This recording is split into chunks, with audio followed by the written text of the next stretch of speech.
हमारी जो आवाम है यहाँ, जो हमारे आम लोग हैं, जो हमारे वोटर्स हैं, उनको जो 10-10 डालों में आगे पीछे प्रोटोकॉल और वोट मांगने जब वो आते हैं तो वो उनको अपील करता है उन लोगों को, और वो वोट देना उसको शायद पसंद करते हैं, और वो उनके साथ वही बंदा उनके हकूक पे डाका भी डाल रहा होता है।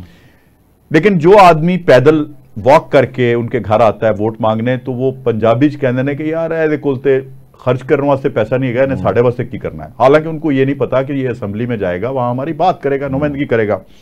तो ये कैसे एजुकेट किया जा सकता है? आपने क्या अपने प्लेटफॉर्म से ये कोशिश की बताने की लोगों को? अच्छा, अगर तारीख देखें ना पाकिस्तान की, या फिर ऐसे दुनिया की भी अगर आप अमूमी तौर पे देखें, तो जो पार्टीज होती हैं ना, पॉलिटिकल पार्टीज, वो अगर तहरीक चलाएं, और वो चाहे यही तहरीक भी चलाएंगे मजदूर, किसान, मेहनत कश, लोअर मिडिल क्लास, और वो तहरीक पहुंच जाए लोगों तक, किसी न किसी ज़राए ब्लाग से, किसी वाक़े से, कोई एडवेंचर इस तरह का हो जाए उनका कि उससे वो बहुत बड़ी खबर बन जाए।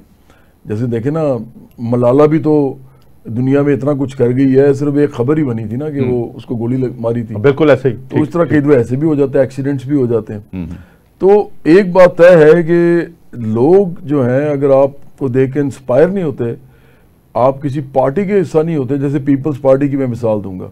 पीपल्स पार्टी जुल्फ़िकार अली भुट्टो ने जब बनाई तो वो खुद तो जागीरदार थे, इसमें कोई शक नहीं। पंजाब में भी एक जागीरदार थे मुस्तफ़ा खर, सिंध में भी जागीरदार थे गुलाम मुस्तफ़ा जतोई, लेकिन फिर भी काफ़ी हद तक मिडिल क्लास के लोग उसके अंदर आए, थोड़े से लेकिन आए। जहांगीर बदर भी आए, यकीनन आए।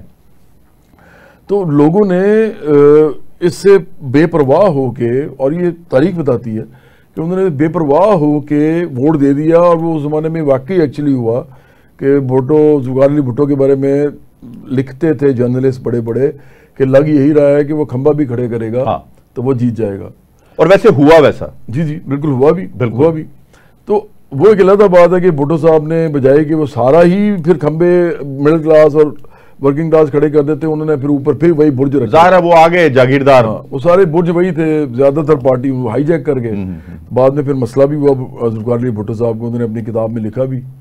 मुझे ऐसे लगता है कि, और वही अंकल ग्रुप था जो पीछे हट गया। हाँ जी, वही, और वो पीछे हटे, जिसको बेनज़ीर भुट्टो शहीद कहा करती थी, अंकल ग्रुप। जी जी, वो, और वो असल में वही पीपल्स पार्टी थे। हाँ, असल में शेख रशीद जो थे, हाँ, वो जो जिनको बाबाए सोशलिज्म भी बिल्कुल कहते ऐसे थे। ही, ऐसे ही। इसी तरह और उनके डॉक्टर मुबशर हसन थे। अच्छा, मैं आपको बड़ी एक मज़ेदार एक वाक़या आपको बताता हूँ, उनके नाम से मुझे याद आया कि मैं डॉक्टर मुबशर हसन के पास गया, अभी फौत नहीं हुए थे, तो मैं 2-3 दफ़ा मिला था उनसे। तो मैंने उनसे पूछा कि आपको हुकूमत मिली, आप फाइनेंस मिनिस्टर भी थे, आप क्यों नहीं कुछ कर सके? उन्होंने नहायत दिलचस्प बात की। उन्होंने कहा कि जवाद साहब, हमें हुकूमत तो मिली थी और हमें लगता था कि हुकूमत हमारी ही है, ठीक है, लेकिन जब हम हुकूमत में आए तो हमें पता चला कि हम नहीं हुकूमत कर रहे, ब्यूरोक्रेसी हुकूमत कर रही है। ये ब्यूरोक्रेसी करी थी, हम नहीं कर रहे थे। मैंने जुल्फ़िकार अली भुट्टो को कहा कि ये हमारे हाथ में कुछ नहीं है, सब इनके हाथ में है और ये हमारे हाथ में नहीं है। तो यानी ये डॉक्टर मुबशर हसन साहब मरहूम की आप बात कर रहे हैं जी, तो इसको हम थोड़ा, मुझे याद आ गया, इसको कंपैरिजन करना चाहिए। आपके वजीर दफा ने भी इसी बेबसी का मुजाहरा किया पिछले दिनों कि जी ब्यूरोक्रेसी हुकूमत कर रही है, और फिर उसके जिस तरह से निशाने इबरत बनाया गया, जो मीडिया की जीनत बने लोग, और जिस तरह से उसकी किरदार कुशी की गई, रेजिग्नेशन की बात आई, फिर उनके साथ इसी तरह होता है।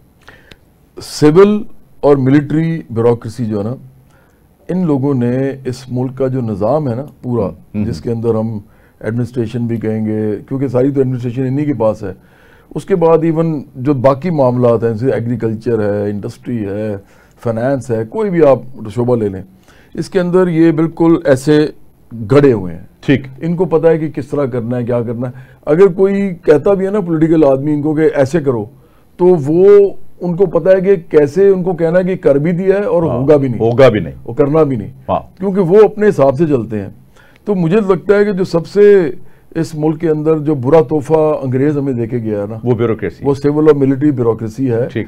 मैं ये नहीं कहता कि एक आम फौजी जो है और एक आम जो हमारा सिपाही है और एक आम इवन जो अफसर है, वो जब फौज में जाता है मिडिल क्लास से होता है और वो बड़ा मोहब्बत वतन आदमी होता है। ठीक बात। इसी तरह जो ब्यूरोक्रेसी में लोग जाते हैं वो भी अपनी तरफ से, वैसे उसके बारे में मैं थोड़ा सा चेंज कहूँगा कि मिलिट्री ब्यूरोक्रेसी में लोग बाद में जब जाते हैं, लेकिन जब मिलिट्री में वो ज्वाइन करते हैं ना, तो वो उनके जेहन में पैसा कमाना नहीं होता। हाँ, सिविल में प्रॉब्लम ये है कि उनके जेहन में भी यही होता है कि पैसा कमाना है। अगर कोई कंपटीशन का एग्जाम दे रहा है तो उसको पता है नहीं जवाब कि मैं पैसा ही नहीं कमाऊंगा। मैं आपके साथ शेयर करता हूं कि मैं करंट अफेयर के लेक्चर्स बाज़ औक़ात देता हूं यूनिवर्सिटीज़ में जाके, या किसी, बल्कि इवन एक यूनिवर्सिटी के साथ मेरा कॉन्ट्रैक्ट है, जो CSS करने वाले स्टूडेंट्स हैं उनको मैं करंट अफेयर पढ़ाता हूँ।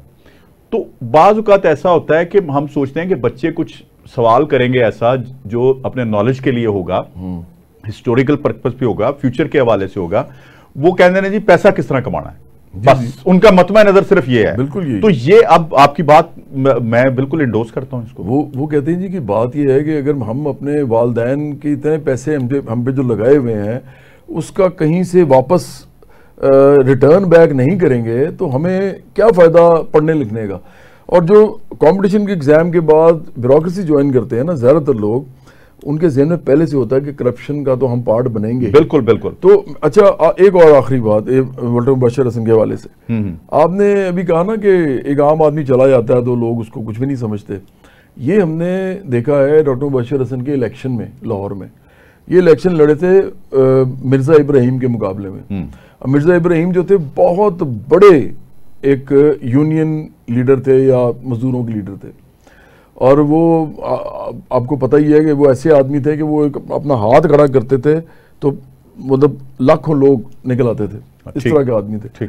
लेकिन जिस कॉन्स्टिट्यूंसी में वो लड़े, और डॉक्टर मुबशर हसन को कोई नहीं जानता था उस कॉन्स्टिट्यूंसी में, और उस कॉन्स्टिट्यूंसी में सारी की सारी लेबर की कॉलोनीज थी और लेबर ही भरी हुई थी। ठीक है। और मिर्जा इब्राहिम इबरतनाक उनको शिकस्त हुई डॉक्टर मुबशर हसन के वोट भुट्टो के नाम पड़ा, क्योंकि भुट्टो और पीपल्स पार्टी के नाम से। बिल्कुल ठीक। तो वो जाते थे अपनी साइकिल पे और स्कूटर पे, और डॉक्टर मुबशर हसन थे वो अमीर आदमी थे और फिर पीपल्स पार्टी का नाम था।